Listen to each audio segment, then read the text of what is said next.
So yun guys, what's up, what's up? So tagal ko hindi nakapag-upload ng videos kasi medyo busy kasi naglipat kami ng bahay.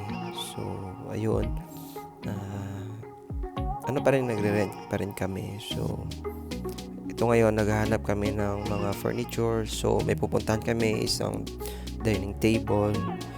So ayun, second hand siya guys. So syempre mahal kasi yung brand nyo, so second hand lang kasi nagre-rent pa lang naman tayo. So ayun, ito kami, papunta kami doon on the way na yan. So ito ang Flatbush, yan. So tahimik and hindi siya crowded, hindi pa crowded sa ngayon, ewan ko lang sa susunod. So sa ngayon medyo okay pa naman, ayos dito, maganda. Parang maayos yung neighborhood, yung community, malapit sa simbahan, malapit sa back and save, sa grocery.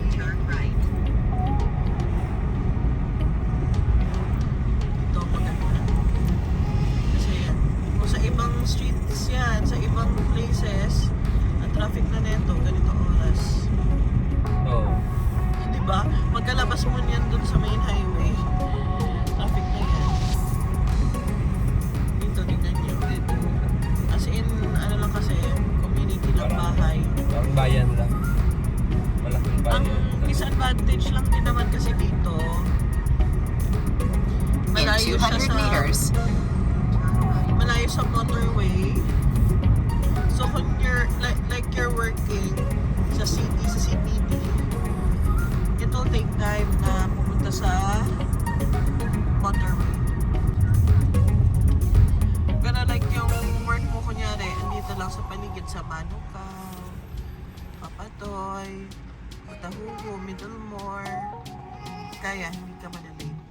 Pero kung CBD ka, malilate ka. Kaya dapat adjust mo din yung time mo. So ayan guys, kung nakikita nyo ba yung nakikita ko?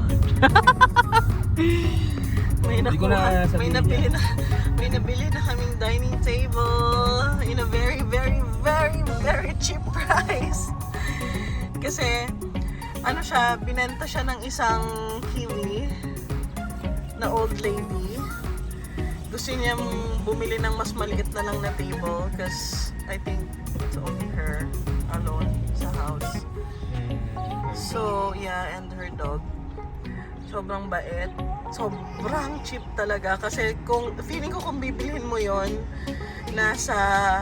feeling ko nasa 800 to 1,000 bucks. Depende. Feeling ko nga mas mahal din, no?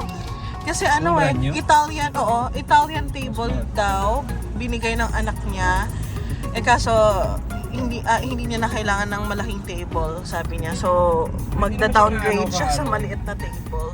Hindi siya gano'ng kalaki, pero I mean for like 4 to 6 seaters. Tapos pwede, kasi pwede siyang ma-extend, which is nagulat kami na pwedeng ma-extend kasi yung sa picture hindi siya parang extendable kasi glass siya eh.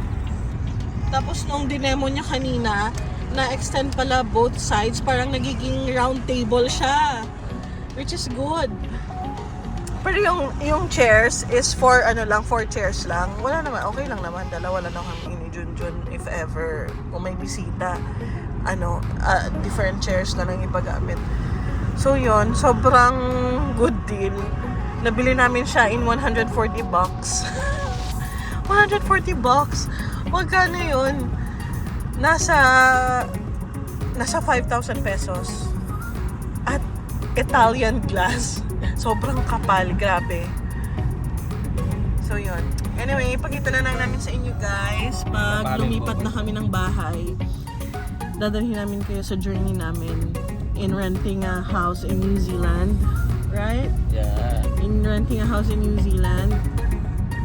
Tapos, ayun, share na lang ni Junjun din, like, kung bago kayo dito, kung mag-rent kayo, share nyo na lang siguro like kung magkano yung mga ibabayad nyo monthly. Weekly pala, weekly yung bayaran Weekly dito. Yun. So, Siguro yun yung guys. monthly lang yung... Ano namin kayo.